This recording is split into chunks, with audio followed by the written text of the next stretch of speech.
各位投资人，大家好，我是李州投顾分析师高志明，在这边为各位做本周的一个台股盘势分析。首先，我们看到这个加权指数的部分在历经上周这个因为合适停工的一个风波影响出现一个带量重挫之后呢，其实在本周开始出现止跌反弹，尤其在季线获得强力的一个支撑那已经连续反弹了2天，那也即将要来挑战月线的一个上档反压但是因为我如果就技术面观察，我会发现，其实在上一波就是在上周五下杀的过程当中量是非常大的，尤其是有出现1300亿的一个成交量先前曾经有提醒说，如果这个盘势有出现1300亿的一个成交量，似乎就是有可能是有这个主力出货的疑虑。也许我们观察先前整个出量的时候都是一个波段的一个转折点。那这一次在反弹过程当中，其实量并没有比1300亿来的大，所以并不是非常强力的反弹所以接下来投资人可能操作还是要偏向比较保守一点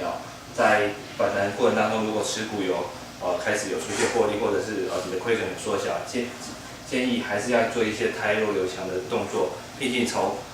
这2天的盘势，其实可以很明显发现，续强的股票变少了，反而能够涨停板的都是一些弱势破线的反弹股显示目前并不是一个真正的一个要盘势翻多的一个盘面那相较于这个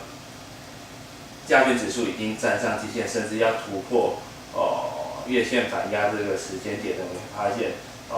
柜买指数相对来的比较弱甚至是柜买指数是今天才顺利站上季线，那显示目前整个盘势主流是在大型股这是需要符合目前整个持续买超台股的外资的一个操作策略。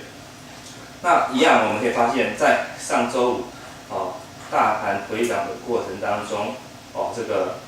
柜买指数是带量下杀的，但是它反弹过程当中一样也是没有太明显的放量，显示这个反弹也是比较偏向弱势的所以不排除有可能指数还会有再向下回撤的一个可能。但主要是因为今天有出现几个一个讯号那第一个就是过去连续买超台股的外资在今天翻空，虽然卖超量不多，但是它已经由买转卖，这是一个翻空的讯号。毕竟它已经买了1000多亿之后，在今天指数反弹2天已经开始由买转卖，这是一个情绪。那比较好的是说，它在期货的部分目前还是多单流上，而且接近2万口，接下来就要留意它何时可能会减少到1万张以下。当如果它的一个位置上多单减少到1万张以下的时候，有可能是一个指数有可能会反转的一个时间点，投资人要留意接下来外资在期货的一个布单情况。那另外警讯则是，我们如果有观察到今天股王大立光的走势，你可以明显发现，昨天这个苹果股价是再创波段新高，理当今天整个瓶盖供应链应该会上演庆祝行情。但是我们就股王大立光来讲，它今天股价是直接开低，甚至是呈现开低走低的一个情况，显示就大立光的主力来讲的话，它有拉高出货的一个迹象，而且它已经有提早获利多待了结的一个动作即便是说瓶盖股在今天盘面非常强的一个情况下，它仍然是走低，这个是一个警讯。另外就是股后汉微科今天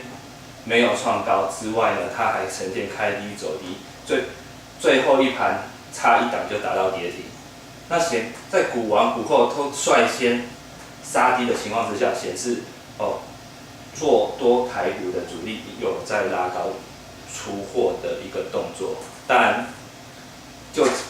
今天盘面还是呈现比较热的一个情况，但是就股王股后，股价开始走弱，已经预告可能台股接下来会有一个拉回的一个风险，所以现阶段操作可能还要偏向小心一点。那当然，如果你还是想要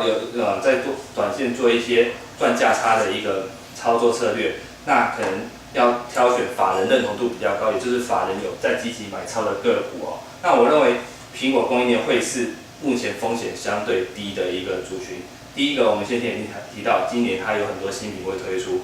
营运这个供应链的营收应该会有比较亮眼的一个成绩。再加上昨日苹果股价是再创波段新高，那当然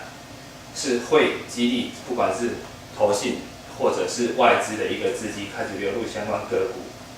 那挑选，我认为还是会以新产品的一个相关供应链为主哦。那当然，先前有提过哦，在整个大尺寸 iPhone 部分，应该是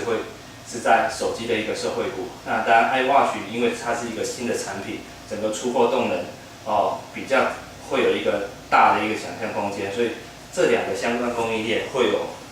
比较突出的一个表现。当然，就 iPhone 供应链部分呢，当然除了说刚刚已经出现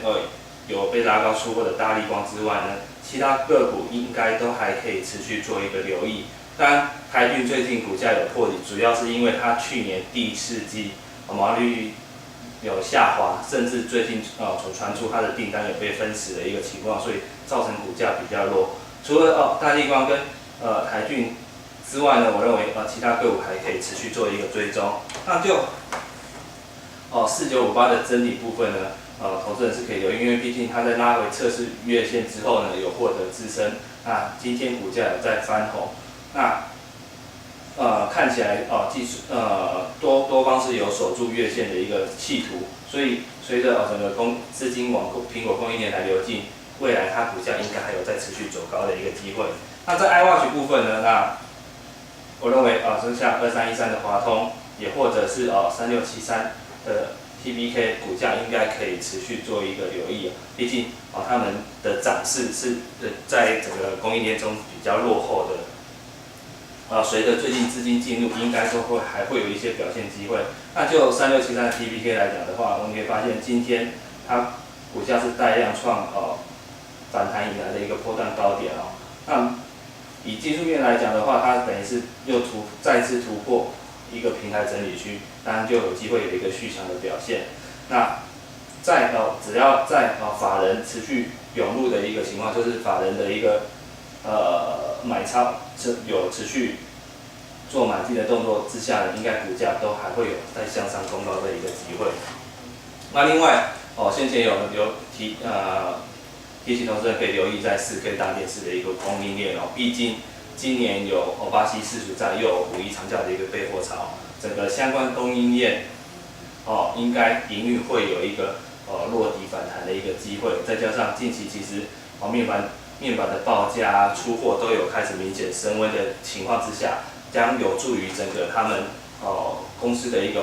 获利的一个改善空间。当然，对于股价来讲的话，就会有一个推升的一个作用。那尤其先前也有提到，在友达跟群创下修今年整个出货预测之后，股价居然还可以逆势上涨，显示其实是这个利空已经反映完了。那接下来就是随着开始会反映不管是说营收成长，也或者是开始一些新产品发表的一些利多。所以我认为指标股将会是2409的友达，因为这一波在面板股来讲的话，它的股价是相对的强势。那在周一跌破月线之后，立即又站回月线。那今天是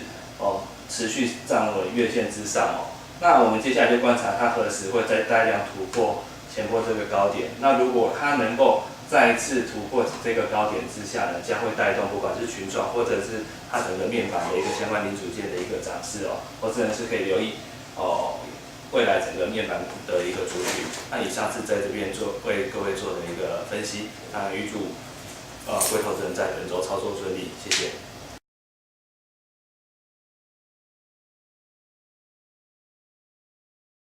本公司与所推荐分析之个别有价证券无不当之财务利益关系。本节目资料仅供参考，投资人应独立判断、审慎评估并自负投资风险。